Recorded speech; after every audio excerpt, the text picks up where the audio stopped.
बच्चों, हम समतल में गति का अध्ययन कर रहे हैं। समतल में गति का उदाहरण आपने अभी पढ़ा, प्रक्षेप्य गति। जो एक समतल में किसी प्रक्षेप्य को हम फेंक रहे थे तो वह परवलयाकार पथ पर गति करते हुए तल पर आ रहा था। इसी प्रकार समतल में गति का दूसरा उदाहरण हम ले रहे हैं, एक समान वृत्तीय गति।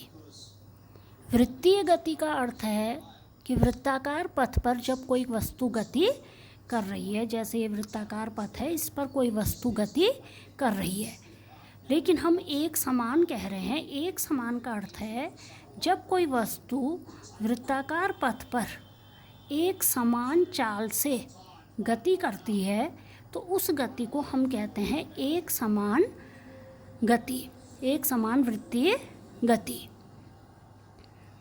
अब यहाँ पर वस्तु की चाल समान है, इसका मतलब क्या है कि चाल का परिमाण हर बिंदु पर एक समान होगा। ए पर, पी पर, क्यू पर, कहीं पर भी वस्तु की अगर चाल का परिमाण हम लेते हैं तो वह परिमाण उसका क्या होता है, एक समान होता है। किंतु अगर हम वेग निकालते हैं तो वेग की दिशा होती है उस बिंदु पर खींची गई स्पर्श रेखा की दिशा में।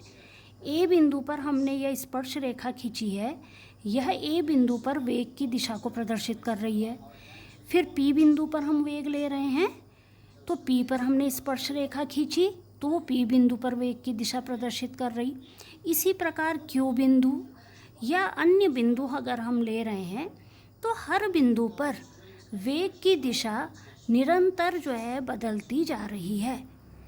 तो इसलिए क्या है कि जब कोई वस्तु वृत्तीय पथ पर गति कर रही है तो उसकी चाल तो एक समान है, किंतु दिशा निरंतर परिवर्तित होने के कारण उसका वेग जो है बदलता जा रहा है।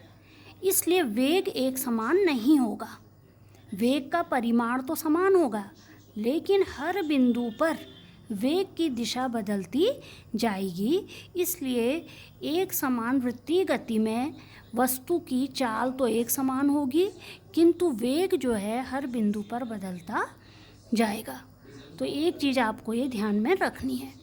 अब यहाँ पर हम वृत्तीय पथ पर वस्तु की स्थिति को प्रदर्शित करते हैं।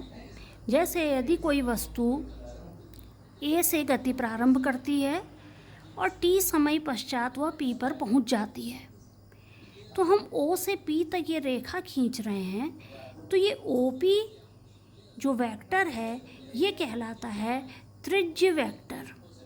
जो वस्तु की किसी समय स्थिति को प्रदर्शित करता है तो वो वेक्टर कहलाता है त्रिज्य वेक्टर। तो यहाँ पर त्रिज्य वेक्टर ओ पी वस्तु की किसी समय टी में स्थिति को प्रदर्शित कर रहा है। इसी प्रकार फिर हमने समय बढ़ाते गए, थोड़े समय पश्चात हमारा समय हो गया टी प्लस डेल्टा टी, और इस समय में वस्तु पी बिंदु से पहुंच गई क्यू बिंदु पर। तो ओ क्यू जो है ये वस्तु का दूसरी स्थिति का त्रिज्य वेक्टर है,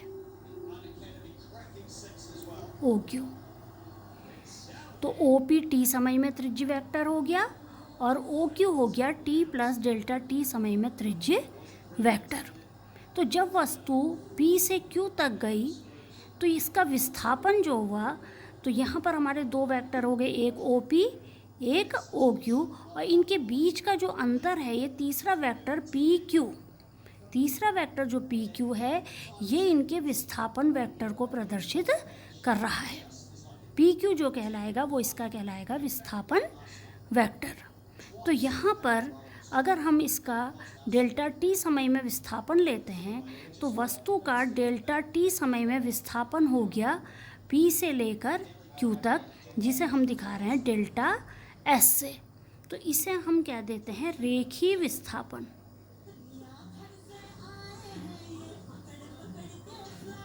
रेखीय विस्थापन।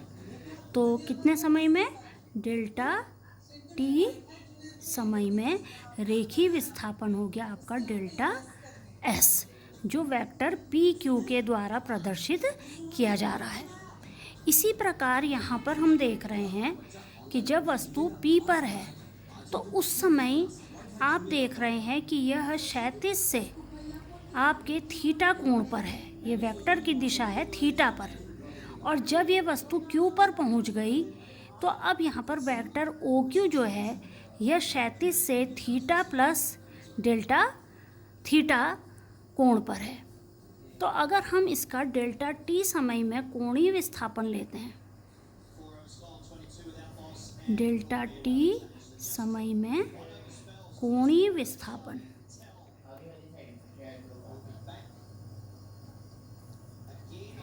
तो कोणीय विस्थापन को हम ले सकते हैं कि दो भिन्न भिन्न स्थितियों के बीच में जो कोण बन रहा है उसको हम कह देते हैं इसका कोणीय विस्थापन। डेल्टा टी समय में वस्तु पी बिंदु से क्यू बिंदु तक चले गई, तो पी से क्यू तक इसका जो कोणीय विस्थापन हुआ वह है आपका डेल्टा थीटा। तो इस तरह से जब वस्तु वृत्तीय पथ पर गति कर रही है तो जब उसकी परिधि पर उसकी स्थिति परिवर्तित हो रही है तो वह उसके रेखीय विस्थापन को प्रदर्शित कर रहा है, और यहाँ पर केंद्र पर इसके जो कोण अंतरित हो रहा है तो इसका त्रिज्य वेक्टर किसी समय जितने कोण से विस्थापित हो रहा है उसे उसका हम कह देते हैं कोणीय विस्थापन। तो यहाँ पर डेल्टा टी समय में ये त्रिज्य वेक्टर ओपी से ओक्यू स्थिति में आ गया, और इसलिए यहाँ पर ये डेल्टा थीटा कोण से विस्थापित हुआ है, तो इसलिए यहाँ पर इसका कोणीय विस्थापन हो गया डेल्टा थीटा। तो रेखीय विस्थापन भी हो रहा है जिसे हम परिधि पर नाप रहे हैं, और कोणीय विस्थापन है जब आपका त्रिज्य वेक्टर यहाँ पर केंद्र में कोण अंतरित कर रहा है। तो यहाँ पर अगर हम इनके बीच संबंध देखें रेखीय विस्थापन और कोणीय विस्थापन में, तो किसी भी वृत्त में हमने पढ़ रखा है कोण बराबर चाप बट्टे त्रिज्या। तो हम अगर लेते हैं डेल्टा थीटा कोण बराबर चाप बट्टे त्रिज्या, तो हमारा है डेल्टा थीटा बराबर डेल्टा एस अपॉन आर। तो हम यहाँ पर दूसरे शब्दों में कह सकते हैं delta S is equal to R into delta theta, अर्थात रेखीय विस्थापन बराबर वृत्त की त्रिज्या गुणा कोणीय विस्थापन, कोणीय विस्थापन। तो एक चीज़ हमें यहाँ पर ये पता चल गई कि वृत्तीय पथ में रेखीय विस्थापन और कोणीय विस्थापन के बीच क्या संबंध है। अब दूसरी चीज़ हम जो यहाँ पर ज्ञात करते हैं, जिस तरह से इसमें रेखीय विस्थापन और कोणीय विस्थापन है उसी तरह से हम यहाँ पर दो प्रकार के वेग लेते हैं, रेखीय वेग और कोणीय वेग।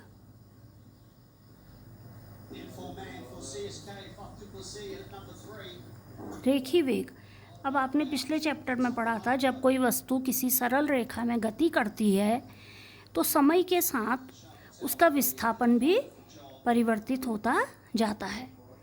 तो इस तरह से समय के साथ विस्थापन की परिवर्तन की दर को हम उसका क्या कह देते हैं, रेखीय वेग।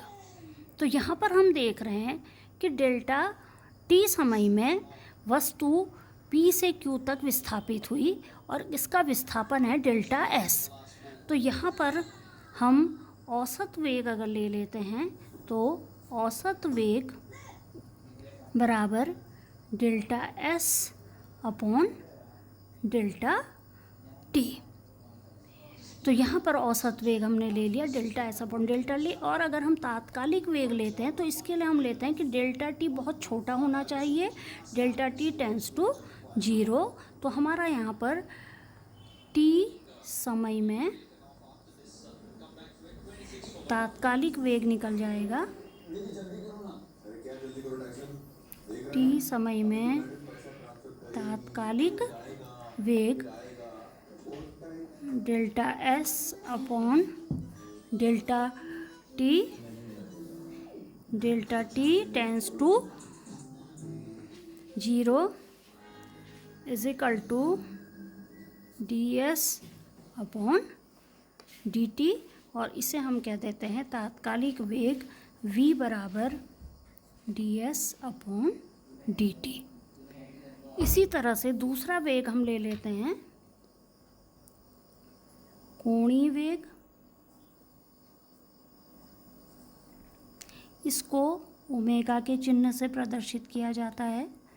तो जिस तरह से यहाँ पर रेखीय वेग के लिए हमने सरल रेखा में रेखीय विस्थापन के परिवर्तन की दर ली, इसी तरह से हम कोणीय वेग लेते हैं कि जैसे जैसे हमारा समय परिवर्तित हो रहा तो समय के साथ वस्तु का कोणीय विस्थापन भी बदलता जा रहा है।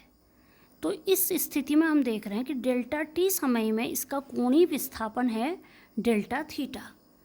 तो कोणीय वेग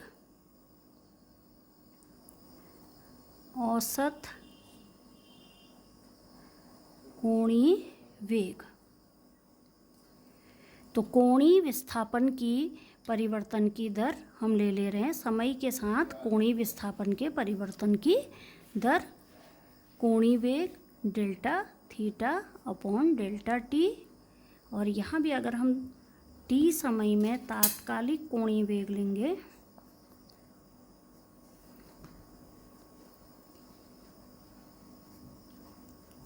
तात्कालिक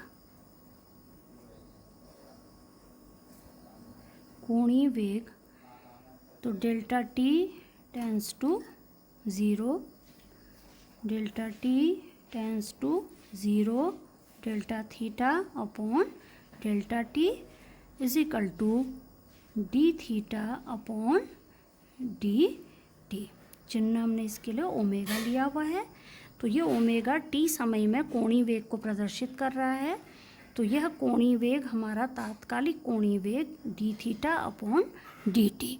तो इस तरह से वृत्तीय पथ पर गति करते हुए कण का रेखीय वेग हमने प्राप्त कर लिया और कण का कोणीय वेग। इन दोनों के बीच में अगर हमें अब रिलेशन निकालना है कि रेखीय वेग और कोणीय वेग के बीच क्या संबंध है, तो इसके लिए हम इस सूत्र की सहायता से लेंगे। अभी हमने पढ़ा रेखीय विस्थापन बराबर वृत्त की त्रिज्या गुणा कोणीय विस्थापन। तो इसमें अगर हम सूत्र ले रहे हैं delta S is equal to R delta theta.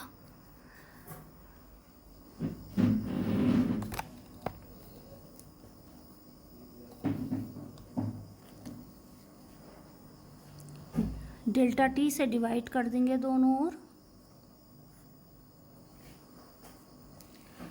अब यदि डेल्टा टी बहुत छोटा है तो delta T tends to zero, तो हमारा सूत्र बन जाएगा delta T tends to zero delta S upon delta T is equal to R delta T tends to zero delta theta upon delta T.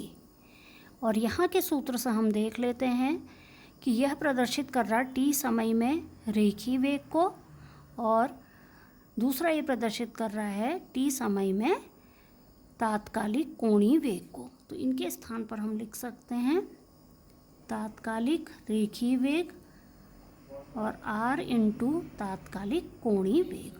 तो हमें एक रिलेशन मिल जाता है कि वस्तु का रेखीय वेग बराबर वृत्त की त्रिज्या गुणा कोणीय वेग। और कोणीय वेग की जो दिशा हम यहाँ पर लेते हैं, जैसे ऊपर चित्र में आपने लिया कि ये वस्तु वृत्ताकार पथ पर गति कर रही है, इसका वेग हर बिंदु पर बदलता जा रहा है। तो कोणीय वेग की जो दिशा होगी वो वृत्त के तल के लंबवत होगी। तो ये जो मैंने स्केच पेन की दिशा आपको दिखाई हुई है, यह दिशा प्रदर्शित करेगी कोणीय वेग की दिशा। और जबकि रेखीय वेग की दिशा आप देख रहे हैं हर बिंदु पर बदलते जा रही है और यह दिशा होती है उस बिंदु पर खींची गई स्पर्श रेखा की दिशा में। अब यहाँ से एक चीज़ हम और याद कर सकते हैं कि यदि ओमेगा स्थिर है, कोणीय वेग स्थिर है, कोणीय वेग स्थिर है, यदि कोई पिंड किसी अक्ष के चारों ओर वृत्ताकार पथ पर गति कर रहा है तो ओमेगा स्थिर है। ओमेगा अगर स्थिर है तो v समानुपाती r।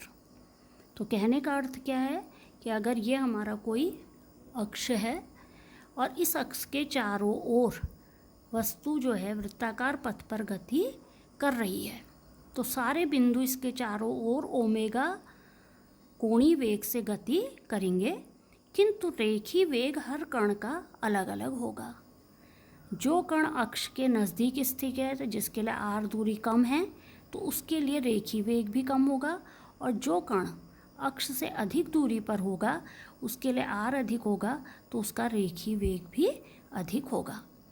तो इसलिए अगर कोई वस्तु किसी घूर्णन अक्ष के चारों ओर आपकी घूर्णन गति करती है तो कोणीय वेग तो एक समान होगा, किंतु हर कण का रेखीय वेग बदलता जाएगा और वह निर्भर करेगा अक्ष से उसकी दूरी पर। तो बच्चों, इस प्रकार आज हमने एक समान वृत्तीय गति, कोणीय वेग, रेखीय वेग और इनमें संबंध का अध्ययन किया। अब कल आप इसमें पढ़ेंगे अभिकेंद्री त्वरण।